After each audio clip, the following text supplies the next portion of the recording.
In this episode, James makes me do things I don't want to do.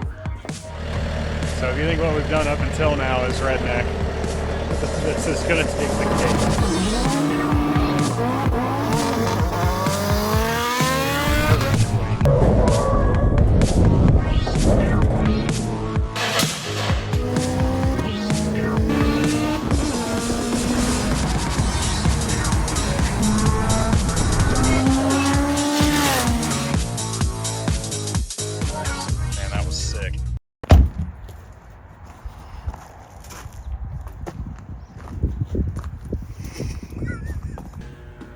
You want to do it or you want me to do it? You do it. All right.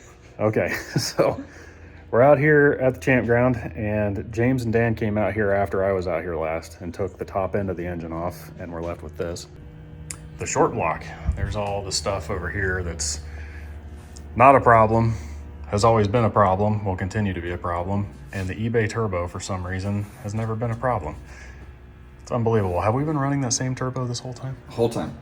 One turbo. eBay turbo. It's like 100 hours on that thing. Probably not quite that much. Anyway, this is what we're left with here. At the end of the last video, they were manipulating these in here. If you look closely, you can see it rocking. It's actually kind of stiff, but there, James will do it. Yeah, so those are standard pistons in what is supposed to be a standard bore. And something's not adding up because that's a lot of movement. So what we're going to try to do today is we're going to pull the oil pan off and pull these pistons out. I'm going to take them with me and measure them, and then I'll have to bring my bore gauges back so we can measure the bores in different locations, which I'm going to do on that block at home because that thing is like brand new. Nice. Though I did have a question, James. What are these guys? Those are pistons from a random dude on Facebook. Runnable units, if you ask me. P2P, so they're 75. I wonder if we take the rings off one of these and just put it down in that bore. You want to do that? Yeah. Okay. I think we're going to take the rings off one of these guys and put it down in the bore and see if it rocks around as much as those do, because that block should be standard, and it's not behaving that way.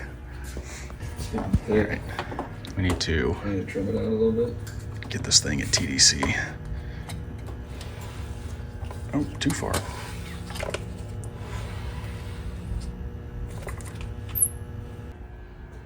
we just leave it, if we can. One more time? If we can just drop this stuff in, we can leave the transmission, everything else done, and we're Gucci. Yeah, because taking all of this out actually really sucks. We don't really have like a modular unit, which is something I'm trying to work on. We always have to kind of swap the long block, and it's a real pain. And we've got this one, that one, that one. We have a sleeved engine over in the corner. A definite do. Yeah, the only problem is if we go from this to that, we're gonna need retuned. Oh, retuned. I agree. We should swap to this and use it. We have to run water to it, and we also have to redo our oil line and stuff, but if we're gonna do it, now's the time. Anyway, the reason we're out here. It feels loose. Same looseness? Yeah.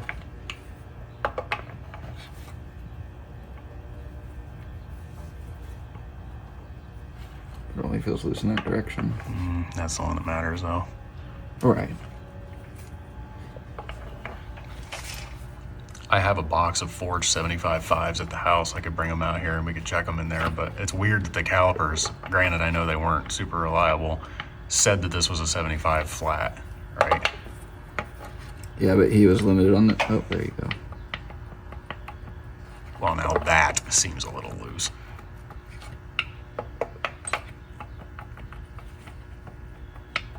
Yeah, go down in there. Maybe not all the way.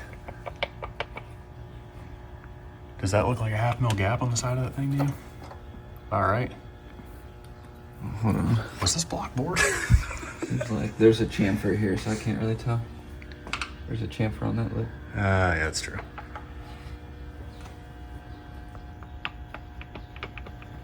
I mean, it acts like a 1/2 mil too big, doesn't it? Yeah. Was this block bored at some point? I need to bring the bore scope out here and check it. Okay. Could have done there that board. If you stand right here and you look at that shitty piston, does it look Looks like it's twisted. Yeah, why? It didn't hit anything. All right, so the goal is we got to get these out of here, and if we're keeping this, we got to put some 75.5s in there, which begs the question, do you want to put some 75.5 forged with Manley H-beam rods in there that are 10.5 to 1 compression with that turbo, and we're probably going to have to run ethanol if we do that. I know nothing. I am just Jon Snow. We're going to have to run ethanol if we do that with boost. The only problem isn't for me necessarily running ethanol. It's the fact that ethanol would run out so fast. Yeah. 40% faster. We'd be coming in every hour. Yeah, no, I don't want to do that. We can barely do 2 hours. Like 2 hours seems too fast a lot of times. We're like, oh, got to gear up and get ready for a pit driver change, True. right? Yeah, I agree. Now, if that's the case, I'll just get some aftermarket Honda Pistons.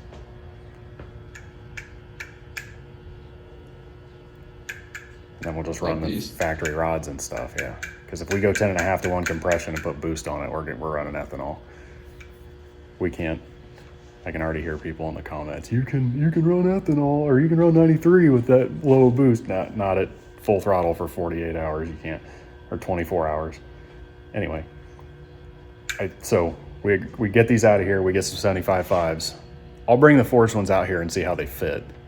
Yeah. And if they're close, then we just get some 75.5s, put this thing back together and run it.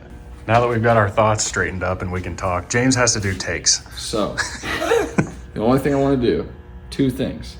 We have piston cracking issues. I want to fix the piston cracking issue. Second thing, head gasket leaks. We got head gaskets that leak. I want to fix the head gasket leak. That's it. If we get those 2 things solved, got race engine. How are we planning to do it, James? How are we planning to do it? Well, you see, so when we deck the block, it removes a little bit of material. We slap a head gasket on there, we slap the head on there. You increase your compression ratio. We've got the engine tune for one engine that we're kind of unsure exactly what that deck height was and exactly what that compression ratio was. We've built, I don't know, 2 or 3 engines since then and run them all in different various configurations with different heads and gaskets and whatever. But we've never been super careful about understanding what our compression ratio is for those engines. So if we're running a high compression ratio because we've removed material on the block, then this part of the piston and the mating surface on the head are getting really, really close together. A little bit fuel, a little bit of air. As soon as it comes up and compresses, it can pre-ignite and detonate.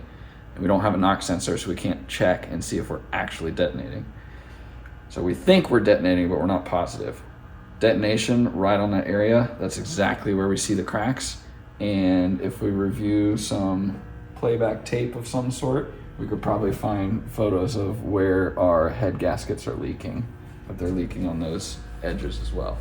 So if it's a deck height, quench pad, compression ratio type issue, we can at least measure our deck height, get a different head gasket, thicker head gasket, and help point that needle over to the lower compression ratio side and hopefully eliminate detonation. I do good? You did great. Saves me having to do it. That was your 5 minutes with Professor James. That's your 5 minutes with Professor James. So what we're going to do now is we're going to pull those slugs out of there and we're going to take a look at them. So my phone's battery is low, so I'm probably not going to record a time lapse.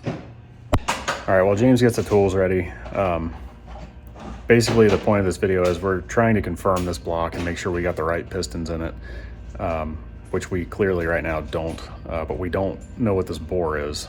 We didn't mark this block, and I'm thinking it's 75.5, which is fine if it is, but we need to make sure we get the right pistons for it. And then when we put this thing back together, we want to make sure that we have the issues James was speaking to fixed. If this is a 75.5 bore, I don't think we have a big problem with the compression ratio due to that. I think more it's the deck height, the distance between the quench pad and the head and the piston he was speaking to. causing a pre-ignition issue. So I think we just need to run a thicker head gasket and get the right pistons in this thing, and we're good to go. But we need to take all those measurements and make sure we got the right stuff in here. Meanwhile, the engine at home is a 75.0, and I'm gonna try to build that with the correct pistons, probably these, and get it put back together so we have a good backup race engine, and that thing is gonna get the works, but you'll see that later. So let's take this thing apart. Are you sure you don't wanna put some gloves on? Huh? I have a left and a left. So the position, there we go. Is that right there? They're only tightened down to like 29 foot-pounds. Are you sure? Yeah, are you tightening it?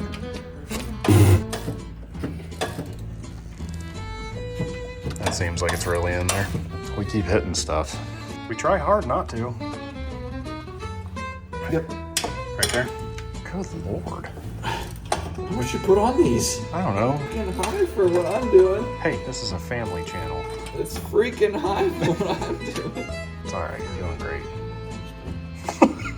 It does, it smells really bad. I'm sorry that you're down there. It tastes worse. Use the blunt end of the extension. You can tap it out of there, you don't have to go far. Good news is it's super loose, so it should come right out. We put these things together to be taken apart. You need a dead blow. Hang on. Okay, now she's moving. Just a moment.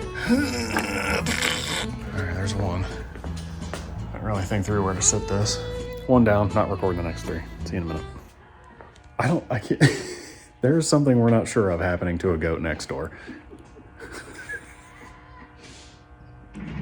Oh, it's still alive, okay. Okay, so we have the pistons out. You can see there was some point loading on these where they were rocking back and forth and were not tearing up the cylinder walls, but just kind of polishing it. So what we're gonna do is do a quick just ball hone on that. That'll be fine. We need to take the bore gauges and double check what the bore of those is. We believe it's 75.5, then we need to get some 75.5 pistons. We have the set of rods over here that we can use. Those are fine. Just get bearings that fit and match those rods to that crank, and then we can put it back together. We need to get new head studs as well. This engine here needs, you remember what that thing needs? Head gasket. Head gasket. And probably rings. And then We haven't checked the rings on them. And then we just need to double check the pistons and make sure they're not cracked due to the issue that we were talking about earlier with the quench pads coming too close together, because that block has been machined down as well. So we need to check deck height, check the pistons. What's that? We've got an engine stand. Yeah, I'm not doing that right now. Do you want to do it right now? I mean, we got all the same, it's the same tools. Do we have the bolts to put it on the engine stand?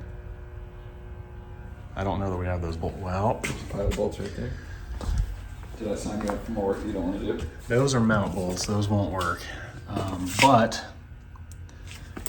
all these weirdos that Luke put on this engine work. I know those are transmission bolts. Will they go through this all the way? Ah, damn it, there's bolts in it. Yes, you did. Damn. All right, let's put this engine on the stand.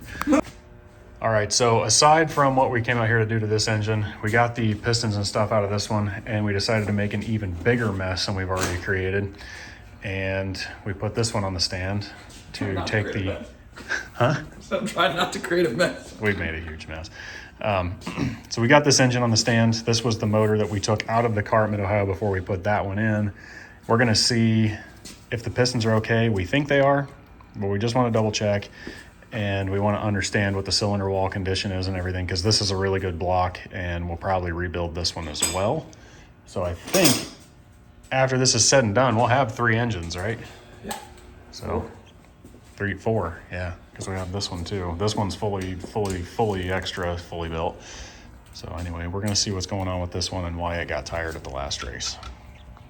All right, so as if there wasn't enough confusion in this video, this has been all over the place, but it's okay, because that's how it goes. I think we have summarized what we need to do.